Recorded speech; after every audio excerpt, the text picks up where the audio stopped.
Huellas de San Luis y en este caso estamos en los pagos de Cortaderas. Claro, esta recorrida que realizamos por toda la provincia de San Luis buscando personajes, buscando historias. Y vaya que encontramos un personaje aquí en Cortaderas que tiene que ver con la historia de la música, con la historia del rock, podemos decir. El gusto de saludarte, Jorge León, ¿cómo andas? ¿Qué ¿Bien? tal, Juan Carlos? ¿Cómo estás? Acá estamos.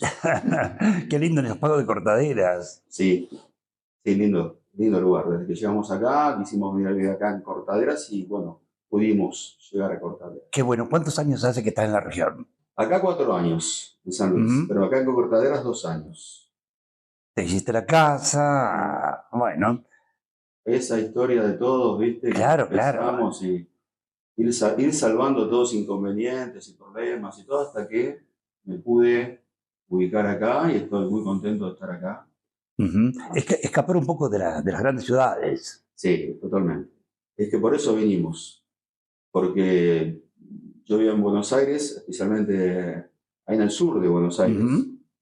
Wilde, partido de Avellaneda, cerca de Quilmes, pegado a Quilmes, de donde eran los muchachos de Boxey. De Oxnard, claro. Entonces, por eso también un poco mi historia, ¿no? Que me Ujú. acercó al estar cerca de ellos.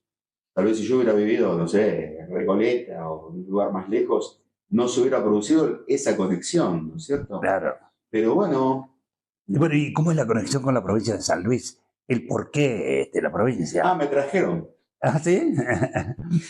me trajeron. Digamos, mi mujer ya conocía a San Luis, Ujú. venía de chica acá a San Luis, y bueno, y cuando decidimos cambiarnos de lugar, cambiarnos de provincia, San Luis. sí, ¿Especialmente la zona esta? sí, no sabíamos qué zona, ¿viste? Ujú. Pero porque estaba Potrero también, podíamos haber ido a Potrero, pero bueno, vinimos directamente a Merlo. Claro. Llegamos a Merlo nosotros, llegamos a Ujú. Merlo y entramos a un boliche donde había una guitarra colgada. ¿Y qué dije que hacen show acá? ¿Se hacen show? ¿Se hace show acá? Sí, sí, acá hacemos show. Dicen, bueno. Bueno, y ahí empezó también toda esta Claro. historia de la música acá en San Luis con mi banda. Eso te atrapó. Es como que volví un Claro. poco al pasado porque yo había, digamos, me había desligado un poco, ¿no? De la Ujú. música. Este, pero ahí volví otra vez, es como, ¿viste? Meterme una máquina del tiempo y bueno, y enganchar con otra época con el tema musical. Claro, contame cómo fueron aquellos comienzos, es decir, no la etapa de Box Day, sino los inicios con la música tuya, con el rock. ¿M? Bueno, Porque precisamente, eso te va a llevar a Box Day. claro, bueno, yo más o menos cuando tenía 12 13 años, ¿cuál era la música? ¿Cuál era? Yo me acuerdo que se llamaba música progresiva, Exacto. donde estaban los grupos Almendra, Box Day, Manal, Papo, ¿no? Todos esos músicos Ujú. terribles de aquel entonces. Bueno, la música que yo elegí para escuchar era esa. Cuando escuché el volumen 3 de Papo, bueno, directamente terrible, ¿no? Lo que se escuchaba. Este, y bueno, y en mi adolescencia yo iba a ver a Box Day. O sea, Eras fans de Box Day. claro, porque Box Day en aquel entonces y los grupos de aquel entonces tocaban en clubes. Ujú. A 4 cuadras de casa había un club donde ellos iban a tocar y también se hacía mucho show en aquel entonces. Y en los boliches mismos, Claro, no eran los recitales de esta época, estos grandes recitales que se realizan, no. no, Eran en los clubes, de los boliches. en los boliches bailables Sí. iban a tocar los grupos. Inclusive yo tengo imágenes, una imagen tengo de haberlo visto a Bucay, y yo entre el público ahí, y los tres tocando más o menos a 2 metros míos, ¿viste? Porque era un escenario que era más tipo tarima, en Ujú. un boliche, ¿viste? Que estabas más cerca de la gente. Y bueno, después imágenes también de verlos tocar en el club del barrio, ¿sí? Eh, hasta en ese club de barrio venían a tocar en esa época grupos ingleses, ¿viste? Era toda una época. de mucha música, de mucho movimiento de Bueno, grupos. y ni hablar la época de los carnavales, por ejemplo. Oh. Los grandes grupos que venían internacionales. Yo calculo que, por ejemplo, en el caso de Boxey, en los carnavales, en una noche harían 6, 7 shows en una noche sola, más o menos. Era la época que se trabajaba también con 2 equipos. O sea, digamos, cuando ellos estaban tocando en un lugar, estaban armando en otro. Claro, claro. O sea, 2 baterías, 2 equipos de guitarra, 2 equipos de bajo, 2 sonidos, 2 músicos, plomos, todo doble, fletes y todo ese tipo de cosas. Así que yo calculo que más o menos harían unos 7, tal vez 8 shows en una noche. A pedido nuestro, presente Box Day.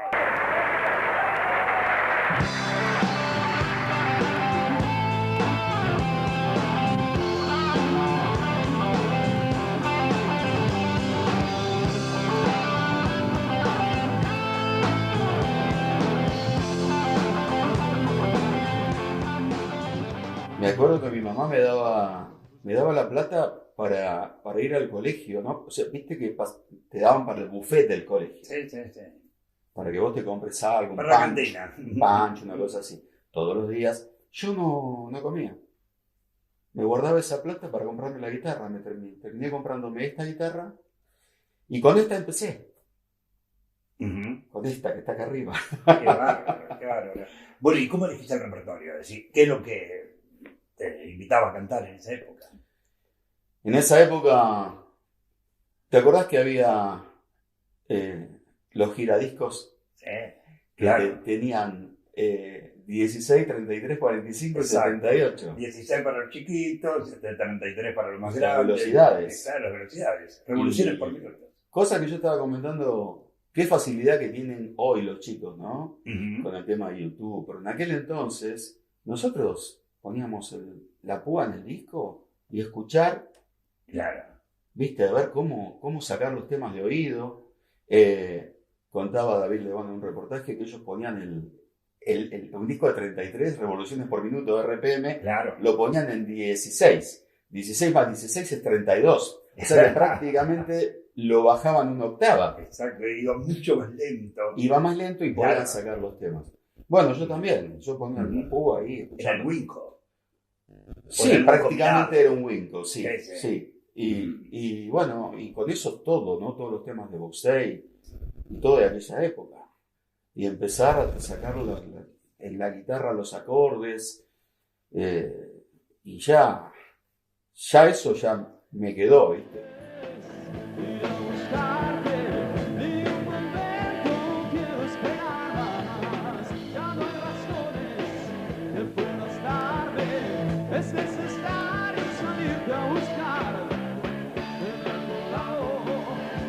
En aquel entonces, en los años 90, se llamaban pubs.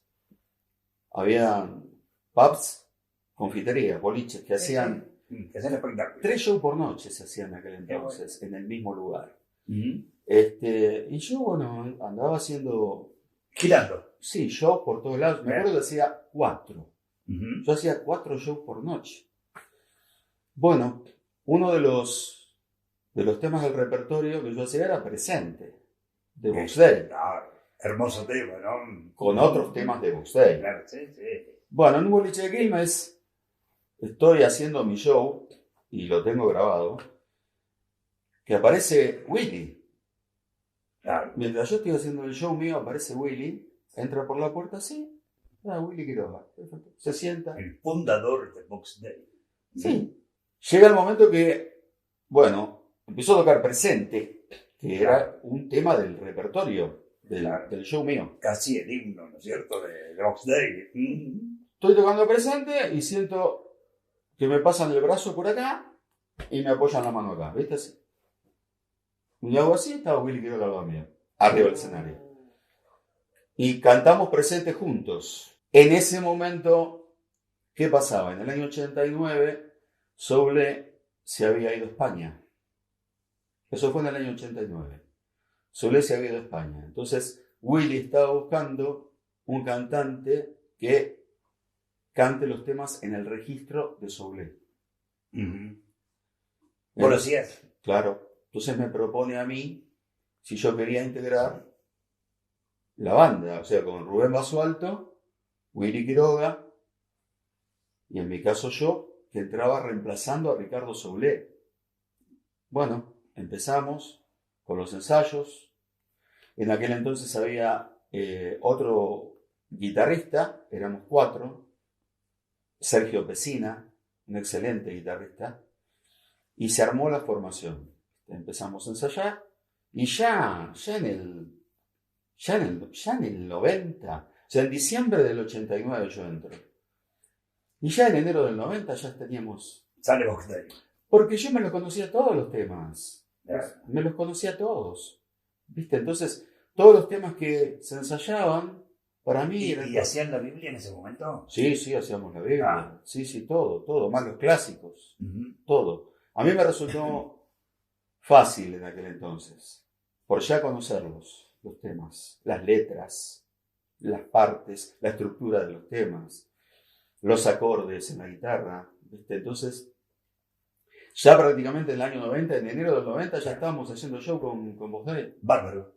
En la segunda parte seguimos contando sobre cómo fue el trabajo con Box Day de Jorge León. Estamos aquí en su casa, en Cortaderas, claro, en la provincia de San Luis, Huellas de San Luis, recorriendo caminos y nos encontramos con grandes artistas y es realmente apasionante escuchar estos relatos tan hermosos. Tal vez otra mujer, y olvidé aquello que una vez pensaba que nunca acabaría, pero sin embargo terminó. Todo me demuestra que al final de cuentas termino cada día, empiezo cada día. Seguimos charlando con Jorge León. Bueno, ahora sí, ya estamos en Box Day. Sí. Ya entramos. Sí. Qué bárbaro, qué lindo, qué sensación, ¿no? Porque me imagino lo que tiene que haber sido.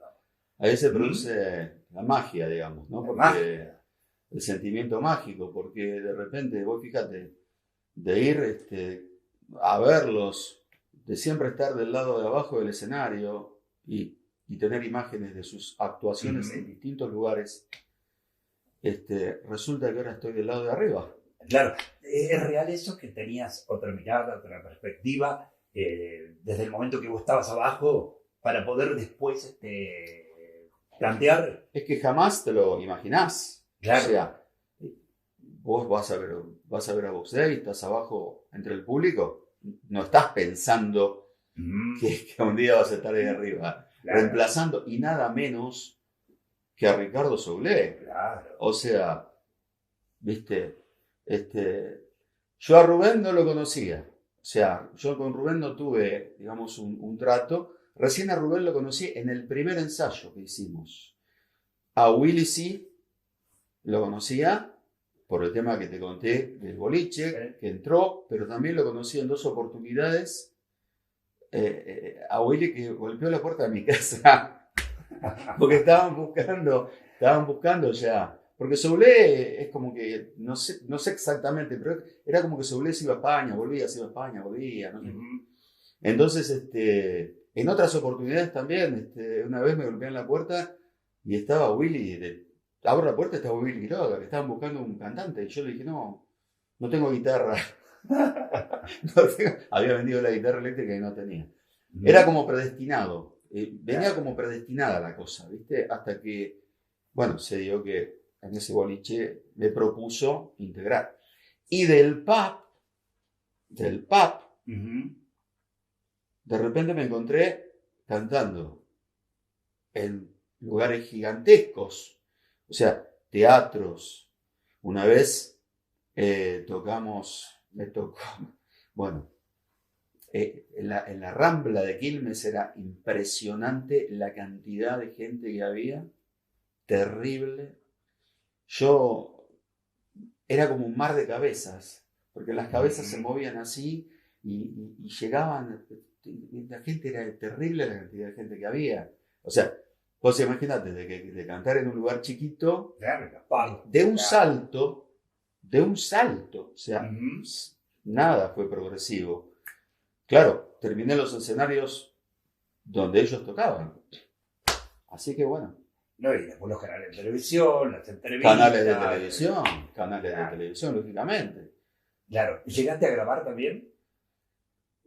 Grabamos algo, pero después eso, no sé qué pasó, que fue un disco que después sacó Willy, más adelante, creo que fue Sin darle ya más vueltas, me parece.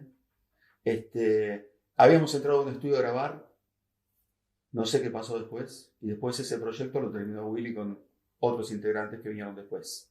Yo me tuve que dejar la banda por problemas personales. ¿Cuántos años tuviste? ¿2, 3 años? No, tuvo como 4 años. 4 años. Sí. Yo entro en el 89, digamos, y me voy casi después del verano del 94, más o menos. Una época realmente muy linda, ¿no? Una época muy linda, sí. O sea, giras por la costa, ¿viste? O sea, conocer, al estar con Willy y con Rubén, conocer músicos, claro, digamos, otros músicos de mi adolescencia. Sí, sí. Porque de repente en un ensayo estábamos ensayando en la sala y cayó Alejandro Medina, de Manal, bajista de Manal. Bueno, y de repente nos pusimos a tocar con Alejandro Medina, ¿entendés? O sea, estás en el ambiente y bueno, y van cayendo toda la gente que es del palo, ¿no? Claro. Hablame de la Biblia. Bueno, la Biblia ellos lo grabaron en el año 71. Tengo historias contadas por Willy en aquel entonces, que después Willy las contó por televisión. Y una de esas historias era que de repente ellos tuvieron que pedir permiso para el tema de la Biblia, o sea, la curia. Y bueno, le dieron el ok y la Biblia salió. Y bueno, uno de los temas y de los movimientos, en este caso de la Biblia, que teníamos que hacer y ensayar, en mi caso, era toda la Biblia completa. Esta historia no ha terminado.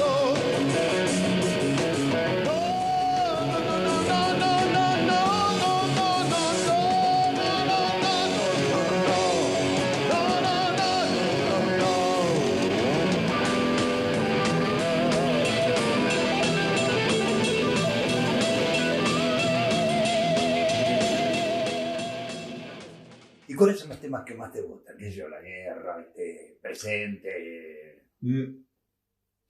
A mí me gustaban los pesados. Lo más pesado. Lo más pesado. Pero también hay muchos blues, hay muchas canciones de Box Day que no llegaron a tener, digamos, una cierta repercusión, que son hermosas, ¿no es cierto? Son muchos los temas de Box Day conocidos, muchos, que aparte son hermosos. Los temas de Box Day son... Y contame cómo le llega a la gente los temas de Box Day. Es decir, bueno, a la gente de esa época, a los contemporáneos, lógico, pero a la gente nueva. Bueno, lo que pasaba en aquel entonces, cuando en Buenos Aires, ¿qué pasaba? Que el padre y la madre iban al teatro a ver a Box Day, y resulta que llevaban al hijo, y resulta que el hijo quedaba recontra enganchado con los temas de Box Day, porque les recontra encantaba, porque si no hubiera sido así, digamos que los hijos conocían a Box Day por los padres, ¿sí? Porque no estarían escuchando otra música por la edad, ¿no es cierto? Y cuando escuchaban esos temas, era como que tocábamos en un teatro y era como que era familia entre el público. Porque venían los hijos también. ¿Entendés? Porque una vez yo lo escuché a Soule en un reportaje que le hicieron, y tiene mucha razón lo que dice y lo que dijo Soule. La música no envejece. Envejece el cassette, el CD, el vinilo. Pero la música no envejece. Porque si la música envejeciera, no existiría Beethoven, no existiría Mozart, no existiría Paganini. O sea, toda esa gente, todas esas obras que se hicieron en aquel entonces, si envejecerían, nadie las estaría escuchando. Entonces, la obra musical, si es buena, esa obra queda, se perpetúa en el tiempo. Escucho gritar, ¿quién será capaz de vencerlo al golear? ¿Cómo estar tan equivocado? ¿Para qué armas en la mano? Mira, piensa, dime cómo está. Contame tu relación con Willy actualmente. ¿Tenés contacto con él? Sí. Ujú. Con Willy Quiroga hablamos, cada tanto yo lo llamo, inclusive le dije, cuando estés por acá, venite para casa. Antes de esta nota te hice escuchar un audio que él me mandó. Él está trabajando allá con su banda por aquellos lados, por Buenos Aires. Sigue trabajando, 84 años. 84 años. Qué bárbaro. Y está contento por el audio que me mandó. Yo puedo intuir que él está contento de que acá hagamos los temas de Box Day. Claro, se transmite su obra, su trabajo. Se lo transmite que- su obra, claro. ya me lo dijo. Me gusta mucho que estés tocando y haciendo conocer, digamos, los temas que muchos son de él. Bueno, Jorge, realmente un placer charlar y recordar estas historias, ¿no? Seguramente habrá mucha gente que está del otro lado y se acordará de cada uno de los temas musicales y de esos momentos vividos, ¿no? A mí me encanta tocar esta música porque es la música, a mí no me sacás de ahí, no me sacás de esta música. No, a mí me encanta esta música, la de la década del 70, 80 y 90 de los grupos de rock nacional. Y es un placer tocarla con músicos, buenos músicos como los que tengo en este momento. Claro. Jorge, muchísimas gracias. Gracias a vos. Muy amable. Huellas de San Luis en esta recorrida y bueno, y en este caso en Cortaderas. Claro, en cada lugarcito de la provincia de San Luis encontramos un hecho importante, trascendente, y en este caso encontrar a un integrante de Box Day, bueno, es lo máximo. Seguimos por nuestros caminos por la provincia.